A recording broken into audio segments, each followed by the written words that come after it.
ხომ წაიგითხეთ რამდენიმე დღის წინ გორის საკრებულოს პროჭორილელი თავმჯდომარის ღლიჭინი. აი ღლიჭინი მადლობა რუს რომ შემოვიდა გორში 2008 წელს, თორემ მიშას ხულიგნები ძარცვავდნენ ქალაქსო. ხომ გაბრაზდით მაშინ. მე ხომ უსმინეთ იმავე თავმჯდომარეს.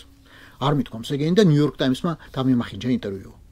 მე ხომ დაფიქრე, რა ვიცი, იქნებ მართლა არ უთქვამს და ტყუილად ვაგინებ მკვდარზე ცოცხალს ამ კაცო. ხო და ახლა სხვა კაცი წამოგიშველათ. სხვა მედიით უკვე რუსული საინფორმაციო პორტალით News.ru. ტრისტან წითელაშვილმა 2 დღის წინ ამ სააგენტოს ინტერვიუში 2008 წლის ომის მთელი სტრატეგიული ჩანაფიქრი გაუმხილა.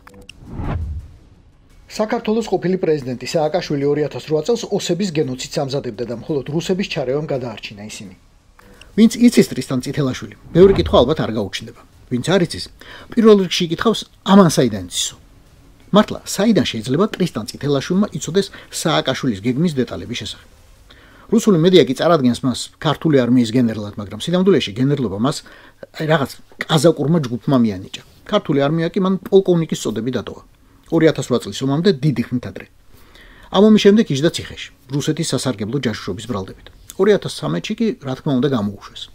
დღეს ყველაზე ხშირად სეზონი ტევ სტუმარია. მიხვდით ხო? და სად ნახა ეს საიდუმლო ქაღალდები? ან როდის ნახა? ფაილები, რუკები, ვინა ჩვენა? როგორ დაადასტურებს? არც როგორ. ისევე როგორ დავით რაზმაძე არ დაადასტურებს არასდროს რომ გორს ქართველი ჯარისკაცები ძარცვავდნენ, მაგრამ ქონდა დავალება და თქვა. სიტყვა გაიტანა ამერიკაში და ახლა წადის დიე და ამტკიცე რაც გინდა. იგივეა ტრისტან წითელაშვილის შემთხვევაშიც.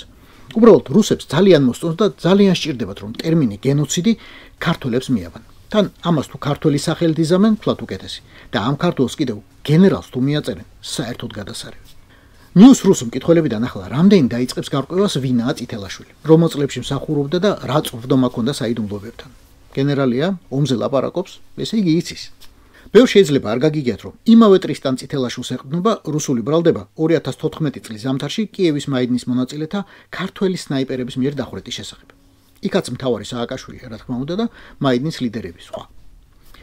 ძალიან მოსახერხებელი ვერსიაა რომ ეგრეთ წოდებული ზეციური ასეულის მკვლელობის ტვირთი რუსებსა და იანუკოვიჩის ბერკუტს მოხსნა და მომიტინგეებს უეხკიდო. Снайперы из Грузии. Такое сенсационное заявление сделал генерал грузинской армии, бывший командир батальона «Пантера» Тристан Цитилашвили. მერე იყო ცნობილი ამბავი, როგორ შეიყვანა მინდია ჯანელიძემ, მინისტრმა, საიდუმლო ობიექტზე და როგორ გადააღებინა ფოტოები, რომელსაც როგორც ამბობენ, მერე რუსებს გადასცემდა. გამოძიება დაიწყო და არაფერი. 2023 წელს წითელაშვილმა ირაკლი ღარიბაშვილისთვის ნობელის პრემიის მინიჭება მოითხოვა. ახლა ალბათ კობახიძეს წარადგენს, ხვალ კიდევ სხვას, ვისაც რუსი დადებს იმავე სავარძელში. თავარია, როგორც ამბობს, რომ რუსეთმა გადაარჩინა ოსეთი, იმავდროულად კი გადაარჩინა საქართველოს სააკაშვილისგან.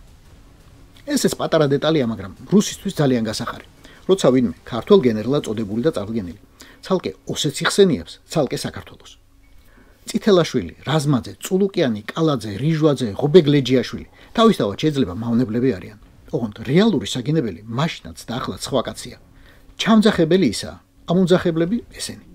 ოღონდ თავისი ჩამძახებელი იმასაც ყავს. აი, იმას აგინეთ და იმას ელოდეთ. შემდგომი ნაბიჯი იქნება პუტინი ჩამოვა თბილისში აგრეს. სალაპარაკოთ ჩვენ თავრობასაც. აფხაზეთისა სამაჩაბლოს საიდან გაქვთ ეს? მაქვს, შევხვდე პუტინსა ველაპარაკე. როდის ჩამოვა პუტინი? ვესაუბრებ პირადად, ძალიან მალე. როდის ეს? ძალიან მალე.